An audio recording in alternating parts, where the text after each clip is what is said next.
Là, je crois que j'ai vraiment tout dit cette fois-ci, et du coup, Jeanne, je te passe la parole. Merci. Super, alors bon, c'est pas encore la soirée karaoké, hein, désolé. Bienvenue, merci d'être là pour cette première plénière d'ouverture. On l'a intitulée « Lutte anti-impérialiste face au nouveau désordre mondial ». Alors, c'est assez ambitieux. Je vais essayer de faire une petite introduction rapide, surtout poser quelques questions, et j'espère que nos trois intervenants y répondront en partie. Et puis après, on aura bien sûr un temps d'échange. Donc, on a parlé de désordre mondial dans le titre. Effectivement, on peut dire que l'ordre mondial, s'il y a eu un ordre mondial tel qu'on le connaissait il y a quelques années, peut-être même quelques mois, est en transformation très rapide, ça c'est clair. Que les puissances impérialistes livrent une compétition brutale pour accéder aux ressources, pour préserver leur hégémonie, et que ça a des conséquences dramatiques pour les peuples. Que l'ONU est impuissante, décrédibilisée, et que face à ça, notre position, elle est claire, c'est celle de l'internationalisme, de la solidarité avec les luttes d'émancipation. D'accord ? Tout ça, je pense que j'aurais pu le dire il y a 2 ans, 3 ans, 4 ans, 5 ans peut-être, dans une telle université. Mais ce qu'on va essayer de voir aujourd'hui, c'est d'essayer de comprendre en fait les changements peut-être plus récents. Qu'est-ce que c'est que ce nouveau désordre ? Est-ce qu'il y a eu un ordre ? Est-ce qu'il est mondial ? Et pour poser quelques questions, est-ce que la réélection de Trump symbolise une accélération en fait de tendance profonde, ou est-ce qu'on est vraiment dans un moment de rupture historique, comme certains le disent ? Est-ce que sa politique impériale, brute, qui mobilise technologie, données, appropriation des ressources de façon brutale, correspond peut-être à une prise de conscience de la part des États-Unis de la fin de leur puissance impériale, justement ? Donc on va essayer de comprendre d'abord ce qui se passe. On va essayer de voir quelles sont les questions qui se posent à partir de ça pour la gauche, quels sont les débats qui émergent et qu'il faut qu'on ait. Est-ce que nos repères, nos références sont toujours pertinentes ? Comment ?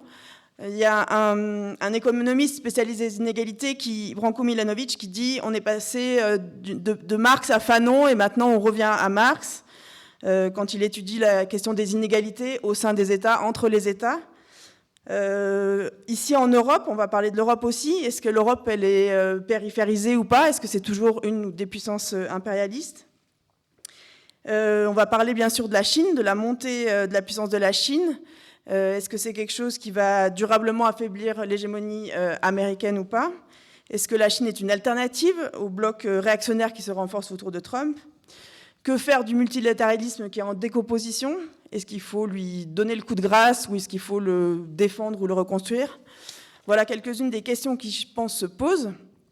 Et dans un troisième temps, on va essayer tous ensemble de répondre aussi à qu'est-ce qu'on peut faire, qu'est-ce que ça veut dire l'internationalisme aujourd'hui, la solidarité internationale, le soutien aux luttes d'émancipation. Comment, au-delà d'afficher ça comme une valeur pour nos mouvements, comment est-ce qu'on peut essayer de construire cet internationalisme ? Donc c'est un peu ça les fils qu'on veut discuter ce soir avec nos trois intervenants qui viennent chacun d'un terrain d'études ou d'engagement différents et qui vont, j'espère, nous aider à réfléchir à ces questions-là. Donc je vais vous les présenter tous les trois avant de leur donner la parole. Donc Benjamin, à ma gauche, Benjamin Birnbaumer, qui est économiste, qui est enseignant en France à Sciences Po Bordeaux et qui a notamment écrit récemment un livre que vous trouvez d'ailleurs à la librairie qui s'appelle « Chine, États-Unis, le capitalisme contre la mondialisation » aux éditions La Découverte en 2024. Donc ensuite, on aura Jaime Pastor, qui est professeur de sciences politiques aujourd'hui à la retraite, actif militant d'Anticapitalistas, la section espagnole de la 4e internationale, et qui est membre de la rédaction de Viento Sur. Et Joe Daher, qui est membre de Solidarité, chercheur spécialiste du Moyen-Orient, et qui a notamment écrit récemment « Gaza, un génocide en cours » aux éditions Stileps en 2025. Donc très récent. Donc chacun aura à peu près 15-20 minutes d'intervention, et puis après on aura des questions et un temps d'échange. Donc on va commencer avec Benjamin. Donc on va ouvrir cette discussion avec toi. Et dans ton dernier ouvrage, juste pour présenter rapidement, sans aller trop loin, tu décris la rivalité entre la Chine et les États-Unis, dont il est cependant pas sûr qu'elle signifie une sortie du capitalisme. Benjamin adopte une approche marxiste du champ de l'économie politique internationale et montre que l'hégémonie américaine est en perte de vitesse, que la Chine semble proposer une alternative, en tout cas c'est ce qu'elle souhaite faire, et que sa zone d'influence est de plus en plus étendue. Dans ton livre, tu questionnes aussi la capacité des États impérialistes à articuler conviction et coercition pour étendre leur influence. Et je voudrais là juste citer Rosa Luxembourg, qui disait « L'impérialisme est à la fois une méthode historique pour prolonger les jours du capital et le moyen le plus sûr et le plus rapide d'y mettre objectivement un terme. » Donc on va peut-être se poser ces questions-là. Et aussi, tu parles beaucoup des infrastructures, des goulets d'étranglement, des routes de commerce. Et donc peut-être ce que tu vas aussi faire, c'est nous aider à comprendre en fait les racines économiques de ce nouveau désordre mondial, comme on l'appelle, et peut-être nous donner des pistes pour ce qu'on peut faire là-dessus. Voilà. Vaste programme, j'ai combien de temps du coup? Très bien, merci beaucoup et surtout merci pour cette invitation. Donc je vais effectivement développer un certain nombre d'éléments à partir de l'ouvrage que Jeanne vient de mentionner. Donc voilà, je suis économiste avec donc une approche d'économie politique internationale. Et je me suis intéressé à la question des rapports entre la Chine et les États-Unis. Le livre s'appelle « Chine et États-Unis, le capitalisme contre la mondialisation ». Alors, ça peut peut-être sonner un peu contre-intuitif parce que vous dites, bon, la mondialisation, le capitalisme, a priori, c'est quand même à peu près la même chose. L'idée que je voudrais mettre en avant, c'est qu'il y a quand même une petite nuance qui est assez importante. Et je pense qu'aujourd'hui, avec Trump, l'idée de le capitalisme contre la mondialisation, à nouveau, ça semble peut-être un peu plus compréhensible. Bref, quand on s'intéresse aux relations entre la Chine et les États-Unis, tout le monde constate que les tensions s'intensifient. Et ces tensions ne s'intensifient pas seulement entre les deux pays directement, en bilatéral, mais on pourrait trouver une multitude d'événements plutôt récents montrant que la rivalité croissante entre les États-Unis et la Chine alimente aussi des conflits dans le reste du monde, même sans que les deux premières puissances soient impliquées, tout en constatant que cette rivalité de plus en plus intense entre les deux premières puissances facilite l'éclatement d'autres conflits. Typiquement, on peut penser aux échanges de tirs entre l'Inde et le Pakistan très très récemment. L'un est armé par les États-Unis, l'autre est armé par la Chine. On peut penser aussi à l'invasion russe de l'Ukraine qui peut avoir lieu seulement parce qu'il y a des liens forts entre la Russie et l'Ukraine. Et évidemment, on peut penser à la bataille commerciale déclenchée par Trump pour affaiblir la Chine, mais ce faisant, en réalité, il tire un peu sur l'ensemble des pays du monde. Donc, on voit qu'il y a un conflit direct entre les deux premières puissances, et puis il y a de multiples implications et des conflits en quelque sorte secondaires. Donc, tout ça est pour moi, en tout cas, une raison suffisante pour m'intéresser à ces deux grandes puissances. Et évidemment, une des premières choses qu'on se demande, c'est d'où est-ce que ça vient? Qu'est-ce que c'est cette conflictualité? Et généralement, quand on lit des spécialistes, des économistes, des politistes, des spécialistes des relations internationales, eh bien souvent on trouve un peu le même modèle d'explication. C'est l'arrivée de Trump en 2016 qui aurait fait basculer le monde dans une sorte de rivalité géopolitique intensifiée. Donc voilà, c'est soit Trump, soit selon d'autres explications, c'est plutôt du côté de la Chine qu'il faut chercher l'explication. Ce serait l'arrivée au pouvoir de Xi Jinping qui aurait fait basculer la bonne mondialisation dans un monde beaucoup plus conflictuel.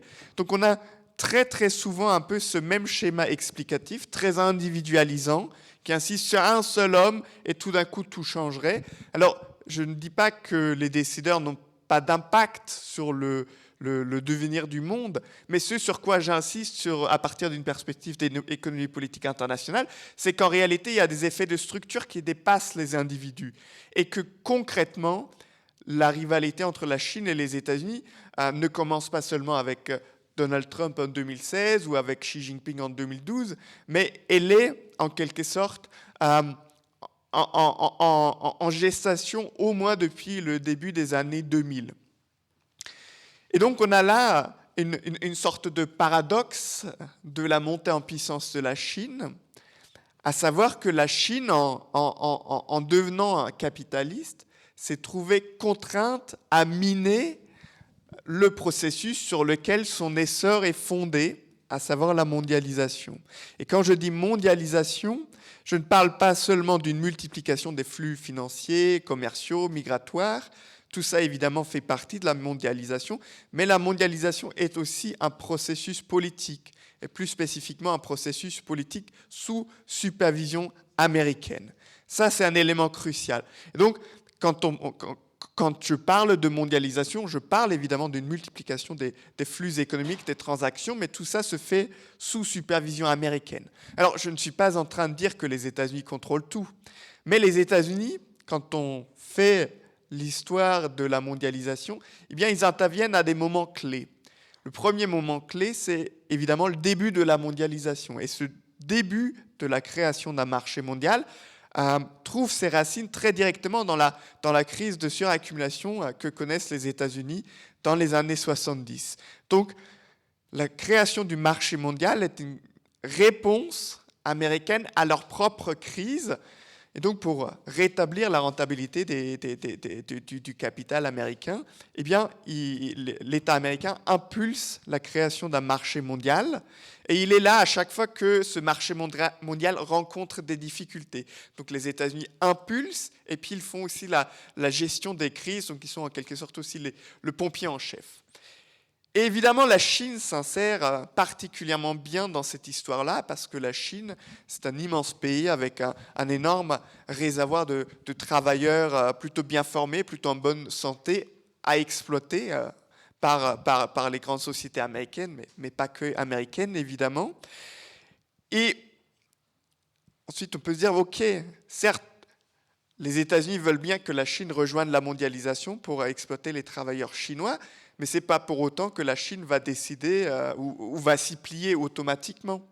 Et là, on a une drôle de coïncidence dans l'histoire de la Chine, c'est que la Chine, en même temps que les États-Unis connaissent une crise de la rentabilité du capital dans les années 70, eh bien la Chine connaît aussi des troubles économiques assez importants qui permettent à la fraction libérale du Parti communiste chinois de prendre le pouvoir et d'assurer un retour complet de la Chine dans le monde capitaliste. Donc on a dans les années 80-90 vraiment une sorte d'alliance de circonstances entre des capitalistes américains et puis la fraction libérale du Parti communiste chinois. Ils étaient tous les deux d'accord pour dire que la Chine doit rejoindre la mondialisation, mais, et c'est crucial, les motivations derrière cet accord sont très différentes. Du côté américain, il s'agissait donc de rétablir la rentabilité du capital, alors que du côté chinois, l'objectif c'était d'accélérer le développement économique national de la Chine. Alors, ces deux motivations fondamentalement différentes pouvaient assez aisément cohabiter pendant les années 80-90, mais dès les années 2000, eh bien, cette relation se transforme en des conflits de plus en plus ouverts et qui s'intensifient encore à partir de la crise du capitalisme en 2008-2009. Donc on a cette relation qui d'abord paraît assez symbiotique entre la Chine et les États-Unis, même si en réalité il y a déjà des désavantages, évidemment, pour les travailleurs et en Chine et aux États-Unis, mais dans l'ensemble, la relation semblait assez symbiotique dans les années 80-90, mais à partir des années 2000, elle devient de plus en plus conflictuelle. Donc en quelque sorte, cette manière des États-Unis de gérer les contradictions de leur capitalisme en impulsant un marché mondial, eh bien, donne lieu à de nouvelles contradictions. Et pour prendre la mesure des contradictions, des tensions sous-jacentes aux relations entre la Chine et les États-Unis, il me semble très important de regarder les infrastructures du marché mondial. Quand je parle d'infrastructures, je ne parle pas seulement des infrastructures physiques comme les routes, les barrages. Je parle aussi d'autres types d'infrastructures, comme les infrastructures monétaires, donc la manière dont est géré le règlement des transactions à l'échelle mondiale, des infrastructures numériques, des infrastructures techniques et aussi des infrastructures militaires. Et j'insiste sur les infrastructures parce qu'il me semble que dans toutes ces infrastructures-là, on a, chacune de ces infrastructures représente un champ de bataille entre la Chine et les États-Unis, parce qu'il faut bien garder à l'esprit que les infrastructures sont cruciales. Pour que l'offre et la demande se rencontrent à l'échelle mondiale, eh bien, il faut des infrastructures qui le permettent réellement. Il faut par exemple un système de paiement qui permet aux banques de réaliser les transactions entre deux entreprises. Et les infrastructures ont de ce point de vue-là une importance stratégique particulière. Contrôler les infrastructures, c'est source de profits extraordinaires, et contrôler les infrastructures, c'est aussi un gage de contrôle politique extraterritorial. Et donc, dans le cadre de leur supervision de la mondialisation, les États-Unis avaient précisément le contrôle de ces infrastructures essentielles. Et la montée en puissance de la Chine, eh bien, se traduit concrètement aujourd'hui par la contestation du monopole américain sur ces infrastructures. Et les infrastructures, elles ne sont pas seulement un outil de contrôle, mais elles façonnent les relations internationales de manière très durable. Une fois qu'une route est là, eh bien, on va l'utiliser pendant longtemps. Une fois qu'un système de paiement est là, on va l'utiliser pendant longtemps. Donc, avoir le contrôle sur les infrastructures, c'est donc pas seulement un moyen de contrôle politique, c'est pas seulement une source de profit, mais en plus, c'est une garantie que ce contrôle politique et ces profits vont s'inscrire dans une durée assez longue. Donc ça permet, regarder les infrastructures, ça permet de comprendre à la fois l'intensité et la durabilité du conflit entre la Chine et les États-Unis. Donc voilà un peu le décor général. Je ne sais pas combien de temps il me reste. J'espère quand même encore un petit peu de temps.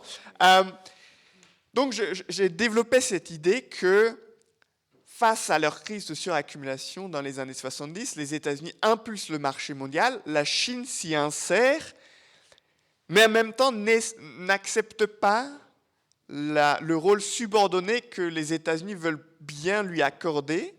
La Chine ne l'accepte pas parce qu'elle-même aussi fait face à une série de contradictions tout à fait typiques des pays capitalistes. Il y a par exemple un écart gigantesque entre la production en Chine et puis ce que les travailleurs chinois peuvent consommer. Et l'écart entre les deux, il est comblé par des exportations de marchandises, des exportations de capitaux. Donc la Chine, en quelque sorte, elle vise le contrôle des infrastructures parce que ça lui permet précisément de dépasser les contradictions de son propre capitalisme. Le problème pour la Chine, c'est que le marché mondial, il est aujourd'hui déjà sous contrôle américain. Et donc, à partir de cette configuration-là, eh bien, les tensions entre les deux premières puissances s'intensifient et se déploient sur les différents champs de bataille que sont les différentes infrastructures. Donc c'est ça la configuration mondiale à laquelle on assiste. On a une dynamique d'accumulation qui est génératrice de tensions entre les deux premières puissances. Et là, tu citais Rosa Luxemburg tout à l'heure, eh bien, on a exactement une configuration qui correspond à la définition de l'impérialisme chez Rosa Luxemburg. Luxemburg disait « l'impérialisme, c'est l'expression politique de l'accumulation du capital qui se manifeste par la concurrence entre des capitalismes nationaux. » Et là, on a clairement, précisément, une opposition entre le capitalisme américain et le capitalisme chinois, chacun refusant de gérer de manière domestique les contradictions engendrées par l'accumulation du capital et préférant donc alimenter une sorte de rivalité qui devient de plus en plus intense. Maintenant, on peut se poser la question, en quoi est-ce que Donald Trump il ajoute de la nouveauté dans tout ça? Parce que c'est vrai, on le sent, il y a plus d'agressivité dans la politique américaine quand Donald Trump est au pouvoir.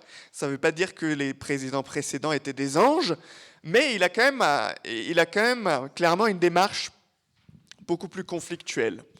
Et il me semble que là, eh bien, on a une sorte de deux volets. Moi, je vois deux Trump en quelque sorte. Le premier Trump, c'est le Trump des droits de douane. qui fondamentalement ne vise pas à réindustrialiser les États-Unis. Ça, Trump ne va pas le faire parce que pour pouvoir le faire, il ne suffit pas de mettre en place des droits de douane. Il faut aussi une planification, il faut aussi une hausse des salaires. Et ces deux composantes, évidemment, Trump s'y refuse totalement. Donc, il n'y aura pas de réindustrialisation de l'État, enfin de l'économie américaine. Donc, on peut se demander qu'est-ce que fait Trump avec les droits de douane? Et ce qu'il fait, c'est qu'il essaie d'extraire des concessions vis-à-vis des autres pays du monde. Donc, il leur met des droits de douane et ensuite il dit ok, j'accepte qu'on négocie, mais si vous voulez négocier pour que nous on réduise vos droits de douane, il faut que vous nous lâchiez quelque chose. Et on a déjà vu là à peu près ce que les États-Unis attendent des autres pays du monde, parce qu'il y a eu les négociations entre le Royaume-Uni et les États-Unis. Et les négociations entre la Chine et les États-Unis ont commencé aussi. Et ce qu'on voit, c'est que Donald Trump veut, pour le dire schématiquement, améliorer la position compétitive des exportateurs américains au détriment des firmes des autres pays. Autrement dit, Trump veut faire payer en quelque sorte le reste du monde pour sa propre politique. Et là, on retrouve un autre élément assez classique des puissances impérialistes. Dans son livre de 1910, Rudolf Hilferding, dans son livre Le Capital financier, Rudolf Hilferding dit qu'il y a deux types de protectionnisme. Le premier type est un protectionnisme défensif, c'est l'arme des faibles en quelque sorte contre les forts. Et puis il y a un autre type de protectionnisme, c'est un protectionnisme offensif, où précisément les forts contraignent les faibles à leur accorder des concessions. Et pour Hilferding, précisément, ce protectionnisme des forts, c'était un des éléments constitutifs de l'impérialisme, et c'est exactement ça que Trump fait. Donc et c'est peut-être là aussi qu'on trouve un peu une particularité de la politique économique de l'extrême droite. C'est faire payer le reste du monde. Et donc Trump, il est clairement dans cette démarche-là.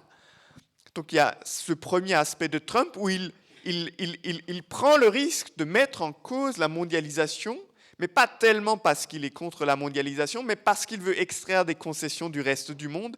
Et il le fait donc de manière tout à fait frontale. Mais il y a aussi d'autres éléments dans la politique de Trump où très clairement Trump vise à renforcer le contrôle américain sur les infrastructures du marché mondial. Typiquement, à nouveau, quand vous regardez l'accord entre le Royaume-Uni et les États-Unis, qui a été négocié il y a 2 semaines, il me semble, eh bien, les États-Unis veulent obliger le Royaume-Uni d'adopter les normes techniques qui prévalent sur le marché américain. Là, vous vous dites, qu'est-ce qui nous parle de normes techniques? Quel est l'intérêt? Eh bien, c'est une question assez importante, puisque celui qui fixe les normes techniques peut déterminer l'accès aux marchés étrangers. Et donc, si le Royaume-Uni reprend les normes techniques américaines, eh bien, les entreprises américaines auront beaucoup plus de facilité à exporter vers les États-Unis et de manière concomitante, les entreprises chinoises auraient plus de difficultés à accéder au marché britannique. Donc, de ce point de vue-là, Trump, en même temps qu'il veut extraire des concessions, eh bien, il mène aussi la bataille pour défendre la supervision américaine des infrastructures de l'économie mondiale. Donc on a cette dynamique conflictuelle et on pourrait multiplier les exemples. Mais ce qui est crucial, c'est que ça ne reste pas seulement une bataille purement économique. On est aujourd'hui dans une dynamique de course à l'armement. Quand vous regardez les dépenses d'armement à l'échelle mondiale, eh bien aujourd'hui, il y a plus de dépenses militaires que pendant les moments les plus chauds de la guerre froide. Donc on vit un moment extrêmement dangereux et cette augmentation, même cette explosion des dépenses d'armement, elle est essentiellement tirée par les États-Unis et la Chine. Et ces capacités militaires tout à fait gigantesques, elles sont essentiellement déployées autour de la Chine, en mer de Chine du Sud, où les États-Unis ont énormément de bases militaires, où la Chine commence à en construire aussi. Donc on a cette configuration où non seulement, comme je l'ai dit au début de mon intervention, non seulement la rivalité entre la Chine et les États-Unis facilite toute une série de conflits dans le reste du monde, mais en plus, il y a aussi des frictions de plus en plus importantes entre les deux premières puissances. Et donc on voit clairement que là, la dynamique d'accumulation du capital, elle se traduit au bout d'un moment par des tensions militaires de plus en plus fortes. Donc on est clairement dans une dynamique impérialiste extrêmement dangereuse. Alors tu regardes ton portable, donc c'est bête parce que bon, alors juste quelques mots sur les pays européens. Il me semble que les pays européens, depuis plusieurs décennies, ont trouvé très confortable d'adopter aussi une position d'un modèle plutôt exportateur, où les pays européens, parce que les gouvernements ne veulent pas augmenter les salaires, ils cherchent plutôt des débouchés à l'extérieur. Donc les Européens, en réalité, font des choses assez similaires à l'économie chinoise, et tout ça dans un capitalisme mondial en ralentissement. Autrement dit, on a de très grandes économies qui veulent exporter leurs capitaux, qui veulent exporter leurs marchandises, mais en même temps, le gâteau capitaliste, il grandit de moins en moins vite. Et donc forcément, les parts de marché n'augmentent pas très fortement, donc ça génère aussi une dynamique conflictuelle supplémentaire. Et donc, dans cette situation, il est peut-être bon à se demander si les pays européens ne feraient pas mieux d'opérer une sorte de découplage sélectif et contrôlé vis-à-vis du marché mondial, d'introduire des réglementations plus vertes avec des augmentations de salaire, plutôt que de s'engager dans la course à la rivalité interimpérialiste qui a lieu en ce moment même, quoi. Merci Benjamin.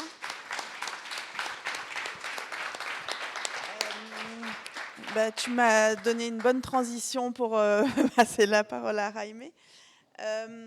On va parler notamment de l'Europe, mais pas que. Donc une Europe qui se réarme, qui est divisée, sans projet, éjectée de ses anciennes colonies, tant mieux, qui d'elle-même réduit aussi son pouvoir d'influence qui passait par ses politiques de coopération avant même les États-Unis. Une Europe qui... Alors, c'est les questions un peu qui se posent. Est-ce qu'elle est en dehors de ce jeu impérial ou pas? Est-ce qu'elle est périphérisée? Voilà, Jaime, je te laisse la parole. Et pour nous donner aussi des pistes en tant que gauche européenne sur ce qu'on va faire. Très bien. Merci. Et merci aussi d'avoir été invité à l'Université de Printemps de Solidarité. Bon, je vais essayer de faire le lien avec ce que chacun a dit Benjamin.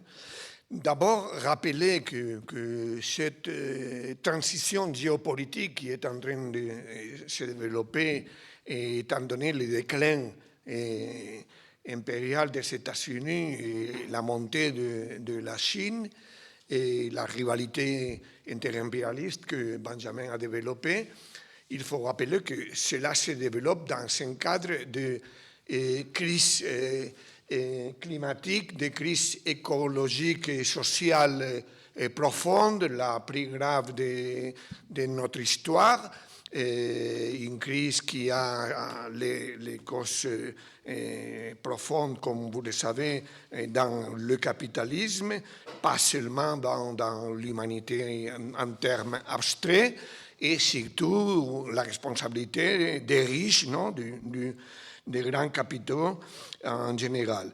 Et cela dans le cadre aussi de... Bon, quelqu'un utilise, et moi-même j'ai utilisé le terme polycrise, non, la polycrise que Adam Tooze a popularisé, non, pour parler qu'en plus de cette crise écosociale profonde, en plus de cette rivalité géopolitique interimpérialiste et géoéconomique, il y a la crise de la démocratie, il y a un processus de désdémocratisation accélérée. Mes collègues politologues ont popularisé le terme autocratie, non? On est devant une nouvelle vague d'autocratisation profonde partout, non? Partout dans le monde.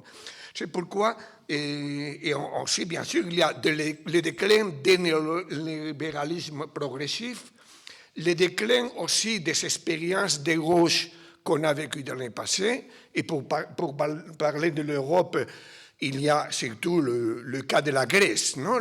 Comme vous le savez, la Syriza 2015, cela a été la démonstration claire de la nature oligarchique de l'Union européenne. comment, lorsque les intérêts financiers, économiques sont mis en risque par le peuple grec, la démocratie est en suspens, non? Est suspendue, est annulée. Non? Donc, dans ce cadre, ce qu'on voit, c'est la montée mondiale d'une extrême droite. Ce n'est pas le lieu de discuter sur si c'est du fascisme ou pas du fascisme, mais en tout cas c'est clair que Trump représente le modèle, la référence mondiale pour toutes les extrêmes droites qu'on connaît dans le monde et aussi en Europe. C'est pourquoi nous, la gauche internationaliste, on dit que le principal danger aujourd'hui pour l'Union européenne et pour l'Europe en général, puisque vous n'êtes pas dans l'Union européenne, non? La Suisse, c'est cette extrême droite. Lorsqu'on écoute le Premier ministre allemand disant que l'armée allemande va être la plus forte de l'Europe face aux États-Unis et la Russie et la Chine, bon, on pense, bon, Merz est déjà un homme de droite, non? Mais on pense, qu'est-ce qui pourrait se passer si l'extrême droite arrive au gouvernement en Allemagne, non? Donc, dans ce cadre, il faut parler de l'Union européenne et rappeler que c'est une construction impérialiste, c'est une construction sous l'hégémonie surtout de l'Allemagne et la France, parce que le Royaume-Uni est entré plus tard et il est sorti, et après, non? Donc c'est un projet toujours d'une Europe de grande puissance européenne. Donc, et une Europe qui a voulu être un pôle qui évite le déclin progressif aussi de ces grandes puissances depuis longtemps déjà. Non? Dans ces articles, je rappelle un travail de Giovanni Arrighi et Beverly Silver, non? L'école de Wallstein ou Gunderfranc, non? Comment à la fin du siècle passé, déjà, il prévoyait, non, cette rivalité interimpérialiste forte, non? Et les dangers, le risque, cela devient, disons, dans une dynamique catastrophique, disons, dans un cadre où il n'y a pas un mouvement ouvrier, il n'y a pas des forces travailleuses capables de montrer une alternative à cette rivalité interimpérialiste. Donc, il faut rappeler aussi que le deuxième danger est partagé pas seulement par cette extrême droite, mais par les droites et la gauche social-libérale, et la xénophobie et l'islamophobie. Non? Donc, on voit Merz aussi, non, de dire, et même Starmer en Grande-Bretagne, on ne veut pas un pays étranger. Donc là, il y a une contradiction aussi ouverte. L'Europe capitaliste ne peut pas se développer sans la force de travail immigrée, mais en même temps, cela signifie un défi à ce nationalisme de grande puissance ethnophobe, non? Et donc là, on voit comment ils sont en train d'annuler pas seulement les droits d'immigrés, mais les droits d'asile. Alors qu'on voit un exemple clair que comment, si l'Europe a pu accueillir plusieurs millions d'Ukrainiens, justement, et pourquoi il ne peut pas accepter, accueillir des personnes qui fuient d'autres pays qui aussi ont des régimes dictatoriaux. Donc, ce qu'on voit maintenant, c'est que l'Union européenne profite de la position de Trump, non? De dire, bon, l'Union européenne, c'est un projet contre les États-Unis, non?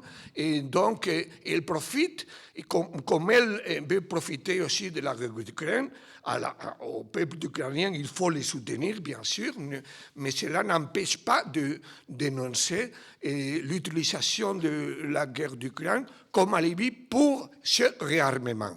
Et alors, avec le discours de Trump, il veut le faire plus concrètement avec le projet de réarmement qui est en train d'être mis en pratique. Non? Vous savez que c'est un projet qui, si on lit ce livre blanc, on voit que justement que leur projet est d'éviter le déclin, la perte de centralité de l'Europe dans le cadre de cette rivalité générale. Non?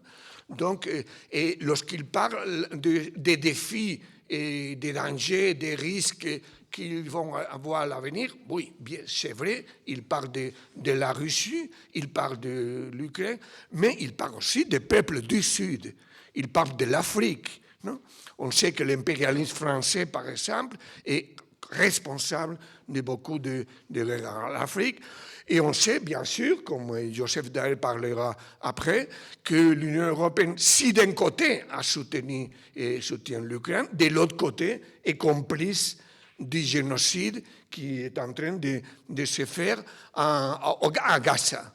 Donc, on ne peut pas croire que l'Union européenne veut faire cette politique de réarmement au nom des droits humains, au nom des valeurs progressistes ou des valeurs de la solidarité. Non? Donc, il faut dénoncer justement ce projet qui en plus, cette fois-ci, signifie aussi annuler le pacte fiscal. Non? Avec la Grèce, avec le peuple grec, on lui a obligé d'accepter les contraintes de la Troïka qu'on appelait à l'époque. Non? Mais maintenant, pour le réarmement, il n'y a pas de limite fiscale à accepter. Donc on voit justement qu'il y a un intérêt aussi économique, un certain keynésianisme militaire, mais même ce keynésianisme militaire, à court terme, n'a pas de chance. C'est-à-dire c'est plutôt les États-Unis qui vont se bénéficier à court terme de cette politique d'investissement en armes, parce que l'Europe n'a pas les moyens de répondre aux besoins de ce réarmement avec sa propre industrie. Donc c'est tout cela qui demande une réponse de la part de la gauche. Et donc, dans ce cadre, je répète qu'il faut être ouvertement contre ce plan de réarmement de l'Union européenne, pas seulement parce que cela signifiera ne pas lutter contre les changements climatiques cohéremment, parce que si on lit le pacte vert européen, ce qu'on voit, c'est vouloir compatibiliser la croissance économique, comme toujours, non? Et en plus, un projet vert écologique qui est en question, parce que s'ils disent que le nucléaire et le gaz sont verts, donc où on trouve ce visage vert dans le capitalisme européen. Aussi, on peut parler de cette politique, j'insiste, par rapport à l'Afrique et à l'Amérique latine aussi. Non? Donc, justement, dans la lutte pour ces infrastructures dont lui, il parlait. Non? Parce que justement, c'est dans un cadre où non pas seulement le gâteau est plus petit et en plus, pas tous pourront le manger. Non? C'est en tout cas les grandes puissances qui pourront avoir un petit peu de ces gâteaux, mais la plupart des peuples du monde n'auront pas aucune chose à gagner de ces gâteaux. Donc, il faut insister que c'est compatible de prendre des réarmements et en même temps montrer notre solidarité avec la résistance du peuple ukrainien et surtout avec les gens qui, dans cette résistance, critiquent les politiques néolibérales et pro-atlantistes des gouvernements ukrainiens. Et de l'autre côté, il faut une réponse de la gauche beaucoup plus forte encore par rapport à Gaza. Et la tâche de la gauche internationaliste, c'est justement de se reconstruire dans le cadre d'un mouvement unitaire contre le réarmement. Il y a déjà l'initiative Stop Rearm Europe, avec différentes organisations de différents pays. Et bon, il faudra voir si cela se développe, mais au moins dans le cas de l'État espagnol, je crois qu'il peut y avoir un mouvement fort qui peut se développer dans l'avenir. Mais il faut construire au sein de ces mouvements une gauche internationaliste qui introduise une stratégie qui aille plus loin que cette lutte contre le réarmement, qui soit une lutte aussi contre le changement climatique, que ce soit une lutte intersectionnelle en général, contre-hégémonique et différente aussi des autres gauches. La gauche social-libérale, bien sûr, la gauche campiste, qui existe aussi dans beaucoup de pays, qui ne voient seulement, qui ont confiance même en la Chine ou en Russie ou au BRIC, non? On pourrait parler au BRICS, non? Mais en tout cas, et ils parlent, non? Des gens de gauche, cela signifierait une démocratisation des relations internationales. Alors, pour moi, c'est clair que non. Ce qu'on va voir, c'est une oligarchisation, en tout cas, de différentes puissances, grandes puissances, qui essayent de neutraliser la stratégie états-unienne, non, en tout cas. Non? Mais ils ne vont pas reconstruire un droit international qui n'est pas respecté par aucune de ces grandes puissances. Ils ne vont pas résoudre la question palestinienne parce que justement, avec Israël, pas seulement les États-Unis leur soutiennent, mais, comme je dis, l'Union européenne, mais la position de la Russie par rapport à Israël n'est pas une position belligérante du tout, et ne parlons pas non plus de la Chine. Donc, une gauche différente de cette gauche social-libérale, de cette gauche campiste, de cette gauche qui essaye d'être neutrale, non? Et qui ne prend pas parti, non?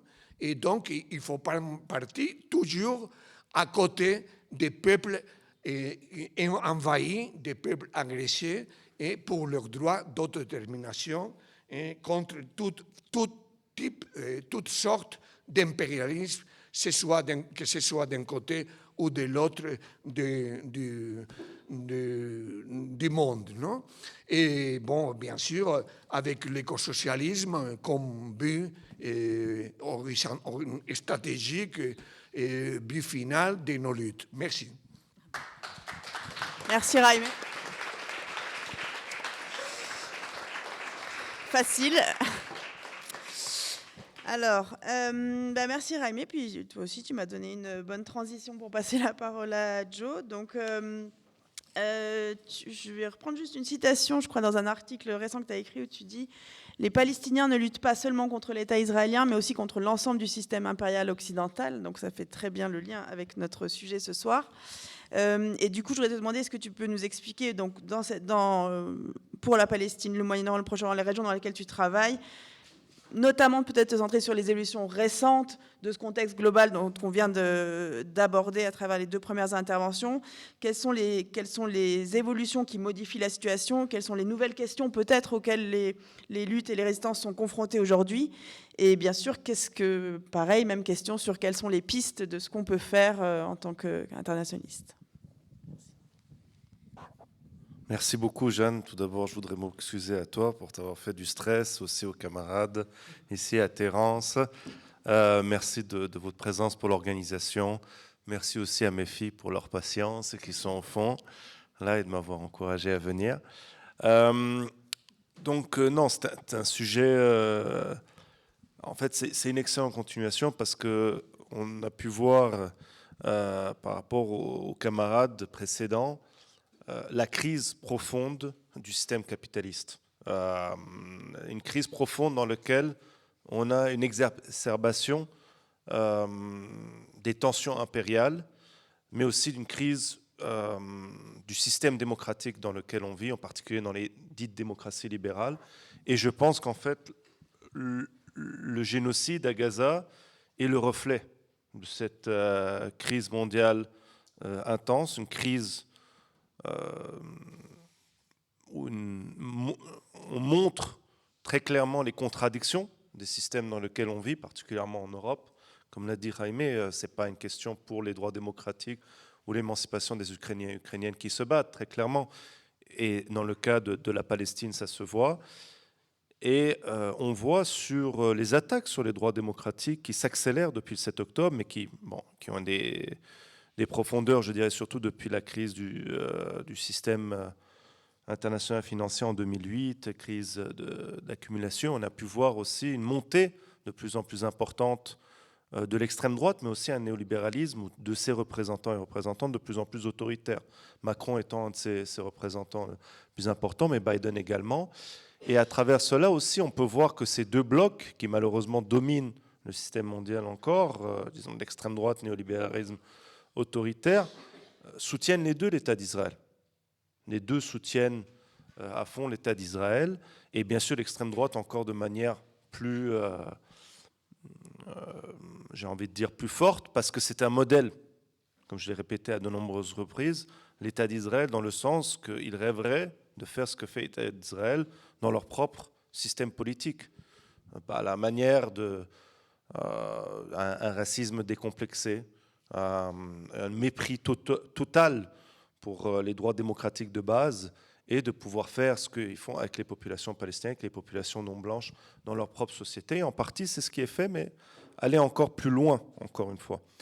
Et dans ce cadre-là, ce qu'on voit au Moyen-Orient, c'est une crise qui s'est exacerbée, mais c'est aussi parce que ce que représente le Moyen-Orient dans le monde, et particulièrement depuis la Deuxième Guerre mondiale, à la suite du fait de découvertes, particulièrement dans les années 20, 30, des gisements pétroliers, de gaz, et qu'à la suite de la Deuxième Guerre mondiale, il y a 2 événements principaux. C'est le fait que les États-Unis vont véritablement devenir la principale puissance mondiale, et le pétrole prend la place du charbon comme principale énergie dans le monde. Et dans ce cadre-là, le contrôle du Moyen-Orient va devenir absolument crucial. Et dès lors, depuis des décennies, l'économie politique du Moyen-Orient, la volonté de domination sur cette région est absolument cruciale.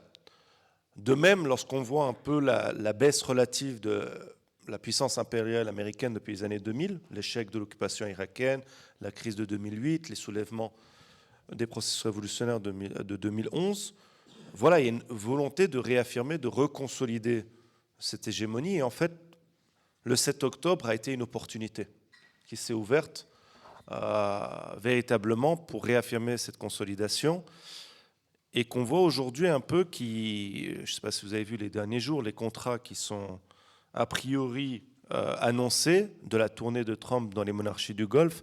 Il y a 2 éléments essentiels dans le Moyen-Orient. C'est la question du gisement pétrolier qui est liée, et c'est aussi le rôle de l'État d'Israël de garantir ses intérêts américains et de la contrôle de la diffusion du développement du pétrole. Et Trump, il y a 2 éléments fondamentaux, réaffirmer donc la consolidation américaine dans la région, cette hégémonie. Ils ont fait à peu près, pour sûr, des contrats allant de plus de 500 milliards à 1000 milliards de dollars, qui pourraient générer plus de 4000 milliards de dollars de contrats dans des secteurs très clairs, armement, exploitation possible de minerais, sécurité, Boeing et autres, et la tech aussi, sans oublier. Et ça montre aussi cette évolution en partie de ce système dans le monde. En même temps, il y a une accélération de la volonté de la normalisation de l'État d'Israël au Moyen-Orient. Cette accélération de la normalisation, elle se fait de la violence la plus importante qu'on n'ait jamais vue depuis une décennie, de plusieurs décennies.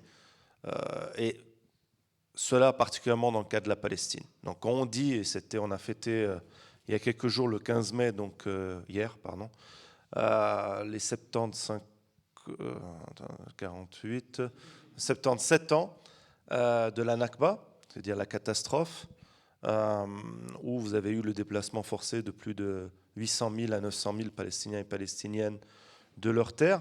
Cette Nakba, cette catastrophe, c'est un processus de nettoyage ethnique, processus génocidaire continu, qui prend des aspects les plus violents aujourd'hui. Et cette volonté de normalisation, elle s'est faite depuis le 7 octobre, de manière, voilà, guerre génocidaire à Gaza, mais c'est sans oublier ce qui s'est passé dans le reste de la région. En Cisjordanie, c'est un processus de colonisation toujours de plus en plus violent, dans lequel, et là on peut utiliser ce terme, parce que historiquement c'est le bon terme, où il y a des véritables pogroms, c'est-à-dire on a l'armée d'occupation israélienne aidée par les colons qui attaquent toujours de manière plus importante, plus violente, les villages, les villes palestiniennes. Mais cela ne s'est pas arrêté là. Comme je vous ai dit, on s'est servi d'une opportunité.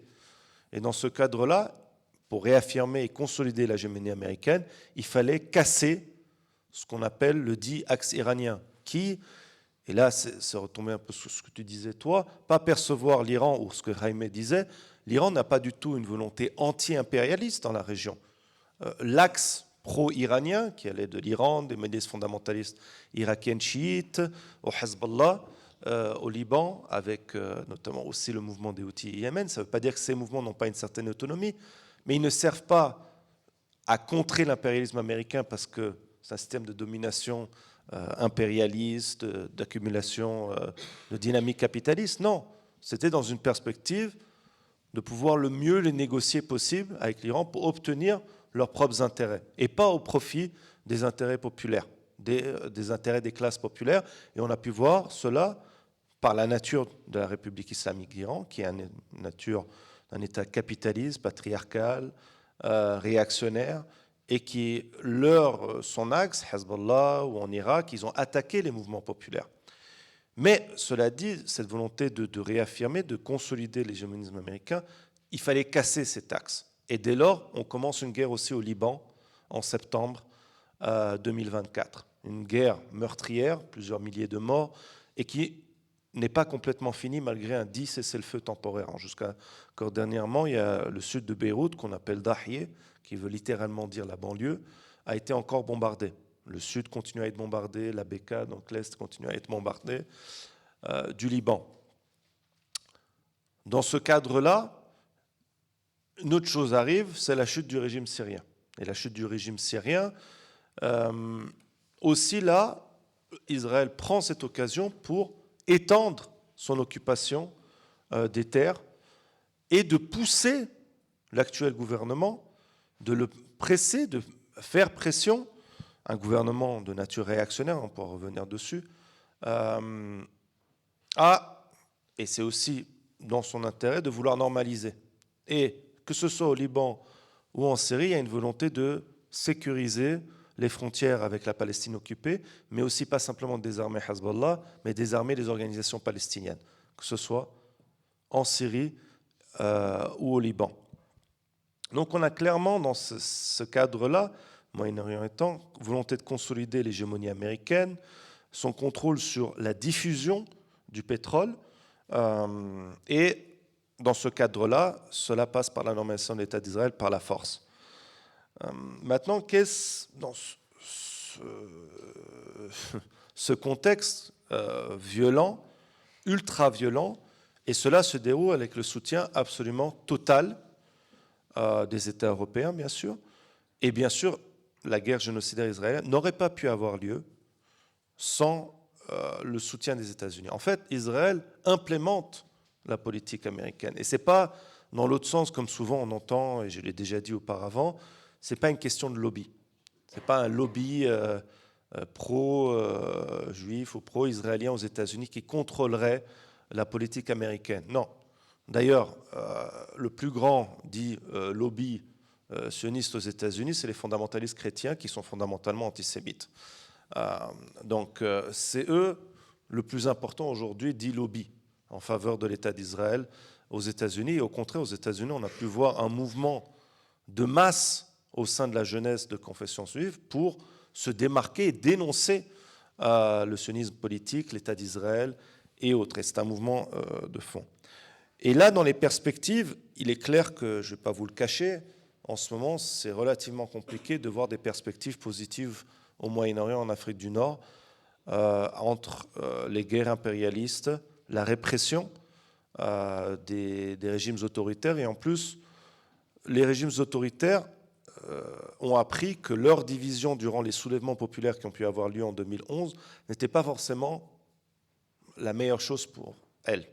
Et dès lors, on peut voir depuis 5-6 ans une volonté plutôt de consolider, malgré qu'il peut y avoir quelques rivalités, mais consolider un système autoritaire avec une volonté aussi de favoriser la dynamique d'accumulation de capitaux. C'est comme ça que vous pouvez voir aujourd'hui que Erdogan et Mohamed Ben Salman, qui s'étaient jurés de se faire la guerre, se parlent tranquillement, font des deals et ont les deux joué un rôle prédominant pour, disons, normaliser le fait qu'un ancien djihadiste, maintenant à la tête de la Syrie, puisse voir Donald Trump il y a quelques jours et que les sanctions soient levées. En l'occurrence, moi j'étais très content que les sanctions soient levées. Je me suis toujours opposé sur la Syrie, mais c'est aussi, voilà, et qui collabore pour mettre fin aux différents systèmes, aux différents soulèvements populaires. Il y a parfois des marges dans lesquelles on peut voir certains soubresauts, des petits espoirs. Dernièrement, en Égypte, par exemple, au sein des syndicats des journalistes, c'est un membre de la gauche révolutionnaire égyptienne qui a remporté les élections. Ça, c'est à noter. Après, c'est des petites victoires. Il y a des formes de mobilisation qui ont pu avoir lieu au début de l'année en Syrie, au sein des mouvements des employés publics qui ont été virés. Il y a plusieurs centaines de milliers qui ont été virés parce que le gouvernement actuel, pas seulement il est réactionnaire, pro-impérialiste, il veut faire, moi, ce que j'appelle du Thatcher islamique. C'est-à-dire mesures d'austérité, libéralisation, et veut virer dizaines de milliers, sinon centaines de milliers d'employés. Ils ont pu s'organiser, essayer d'organiser des différentes formes de représentation de travailleurs et de travailleuses. Ce mouvement a été cassé par les massacres confessionnels qui ont eu lieu en mars en Syrie, lorsque des groupes extrémistes, réactionnaires ont attaqué des populations alaouites. Donc les perspectives sont dures à trouver, et c'est là où, que ce soit pour la question de la libération de la Palestine, mais plus généralement dans la région, notre rôle est absolument fondamental. Parce que la permanence des régimes autoritaires, la permanence de la capacité de l'État d'Israël de maintenir, que ce soit sa guerre génocidaire contre les Palestiniens ou ses guerres régionales, passe par le soutien des États-Unis, mais aussi des États occidentaux. Et plus généralement, on voit aussi que la Palestine est devenue une boussole politique mondiale, internationale. Aujourd'hui, ce n'est pas simplement qu'on va lutter pour la question palestinienne, on ne lutte pas simplement par internationalisme, par nécessité de s'opposer à un génocide, mais également pour défendre nos propres droits démocratiques. On peut voir le lien constant aujourd'hui. Depuis 7 octobre, si ce n'était pas pour un certain nombre de manifestations et de résistance par en bas, dans pas mal de pays, ça n'aurait pas été possible de manifester. Et ce n'est pas parce que ces États sont devenus plus gentils, c'est parce qu'il y avait des résistances par en bas. Cela n'a pas empêché une continuation des dynamiques autoritaires. Est-ce qu'on en parlait de crise démocratique? Un des meilleurs exemples, c'est dans l'État voisin, en France, où 2 organisations, Urgence Palestine et la Jeune Garde, sont interdites. Alors que sur les plateaux de télévision, et autres, on peut toujours continuer à clamer l'absolue nécessité de soutenir un État génocidaires, d'apartheid et autres. Donc la Palestine aujourd'hui aussi, c'est un lieu dans les mouvements pro-Palestine, et vous savez que je vous l'ai dit assez souvent dans le cadre du mouvement étudiant mais autres, c'est là où aussi on voit rassembler les forces progressistes de gauche de nos sociétés et la véritable diversité de nos sociétés. Ce qui fait peur à nos gouvernants, le fait que vous avez des écologistes radicaux qui vont rencontrer des féministes. Alors bien sûr, ces séparations sont parfois complètement superficielles, vu qu'on a des membres qui peuvent être dans ces différents mouvements. Mais c'est vrai qu'il y a très peu de mouvements au sein de la société où vous allez voir des antiracistes, des anticapitalistes, des féministes radicales, des écologistes radicaux se rassembler dans ces mouvements larges. Et l'accumulation d'expériences dans ce cadre de mouvement, pour moi, fait clairement peur, que ce soit au pôle néolibéral autoritaire et fasciste, fascisant, extrême droite, le terme que vous voulez. Et il y a différentes expériences. Encore une fois, si on prend l'exemple de l'État d'à côté, la France, quand vous voyez la diabolisation à l'extrême de la France insoumise et du nouveau Front populaire, c'est très clair aussi que c'est basé sur son soutien à la Palestine, en partie, mais pas simplement. Mais la question palestinienne est fondamentale. Et un des principaux angles d'attaque, ça a été la question palestinienne. De même, en Angleterre, Jeremy Corbyn, le principal angle d'attaque, c'était de nouveau la Palestine et l'antisémitisme. Aux États-Unis, sur le mouvement des encampements, on peut voir toute la question du dit soi-disant antisémitisme venant d'un président qui est profondément antisémite. Soi-disant, on utilise la lutte contre l'antisémitisme pour attaquer le mouvement étudiant, virer des gens, emprisonner des gens et autres. Donc on voit que là, la question de Palestine est relativement fondamentale. Donc nos tâches au niveau international, c'est de mettre la Palestine partout. Parce qu'aujourd'hui, on ne peut pas être féministe et pas soutenir la Palestine. On ne peut pas être un écologiste radical et pas soutenir la Palestine. On ne peut pas être une personne de gauche conséquence et pas soutenir la Palestine. Donc ça ne doit pas être un truc, non, ça dérange et tout. Non, il faut le poser. Et c'est là où on voit aussi les questions de recomposition de la gauche aussi sur des questions antiracistes. Et donc, en conclusion, dans cette perspective de quelles sont les tâches de la gauche, ça a été dit en partie par mes camarades avant, c'est réaffirmer un internationalisme par en bas. Et cette idée, elle est compliquée aujourd'hui. J'ai envie de dire qu'il y a, au début des soulèvements populaires au Moyen-Orient et en Afrique du Nord, cette idée du pouvoir, de capacité des classes populaires, des classes travailleuses, de changer les choses par en bas par une mobilisation de masse, était revenue quand même à l'avant, après un certain nombre de décennies où c'était plus ou moins compliqué. Mais le fait que c'est, et c'est pas pour rien que ça a eu des conséquences internationales, le mouvement d'occupation qui s'est développé dans plus de 700 villes dans le monde, c'était à cause des mouvements révolutionnaires. Mais la réaction, les contre-révolutions ont été très violentes aussi pour cela. Des régimes autoritaires régionaux, mais du rôle des impérialismes internationaux pour les casser. Et dans ce cadre-là aussi, ne pas tomber dans ce qu'on parle de campisme ou d'espérer que les briques veulent simplement une part de leur gâteau. Ils ne veulent pas remettre en cause le système international dans lequel on vit. Au contraire, c'est des régimes ultra-capitalistes, patriarcaux, etc., comme le reste, et donc pas voir d'espoir là-dedans, ni dans ce qu'on a pu, certains ont pu voir dans l'Iran et dans d'autres choses. Et c'est aussi redonner l'espoir d'un socialisme par en bas, justement, le changement par en bas, et que l'émancipation passe par les travailleurs, travailleuses, et aussi mener de manière conjointe les luttes à la fois, bien sûr, contre l'oppression et l'exploitation. Et dans ce cadre-là, je ne sais pas si vous avez vu les débats dernièrement en Grande-Bretagne, dans lequel, par exemple, sur la question du changement de sexe, trans, les TERF sont revenus en force de nouveau. Et c'est un combat très important aussi à mener là-dessus, sur ces questions de comment penser le féminisme, de ne pas penser dans une perspective essentialiste et autres. Donc ça aussi, c'est pour moi de faire ces liens. Et donc finalement, de repenser ce socialisme par en bas, mais toujours de montrer une radicalité qui doit s'affirmer, mais de la manière la plus unitaire possible. La manière la plus unitaire possible, parce qu'il y a un risque aujourd'hui de vouloir s'isoler des mouvements de masse, de vouloir être simplement des commentateurs ou des commentatrices des luttes. Et ça, pour moi, c'est aussi un danger de la gauche. C'est un danger de la gauche, le sectarisme politique. C'est un danger de vouloir être isolé d'une grande partie des personnes qui se mobilisent parce qu'elles ne seraient pas sur la ligne. Ils auraient tout parfait, mais aucun mouvement de protestation ou de grève ou révolutionnaire commence avec 100% de révolutionnaires, bien au contraire. Et c'est notre rôle d'y être dedans, de radicaliser et de pouvoir véritablement jouer un rôle dans nos sociétés, pas simplement être des commentateurs. Voilà, merci beaucoup.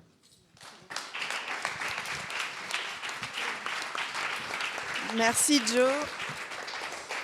Merci à tous les trois pour vos analyses. Tu as dit que les perspectives étaient difficiles à trouver, mais vous avez quand même évoqué quelques pistes, et notamment des exemples aussi qui font bien le lien entre la solidarité internationaliste et ce que ça apporte aussi à nos luttes ici et comment ça les construit en fait, et cette articulation-là.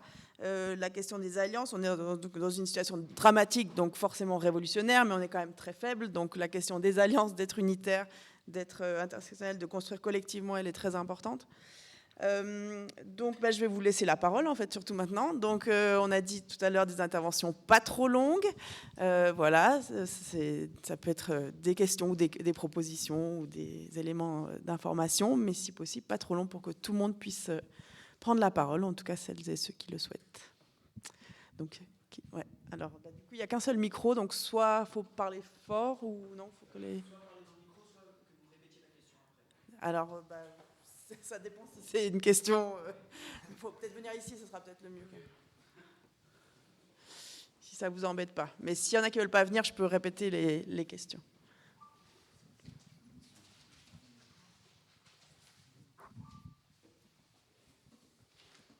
Merci beaucoup à tous les intervenants et à la présentation des intervenants, enfin, de ce débat.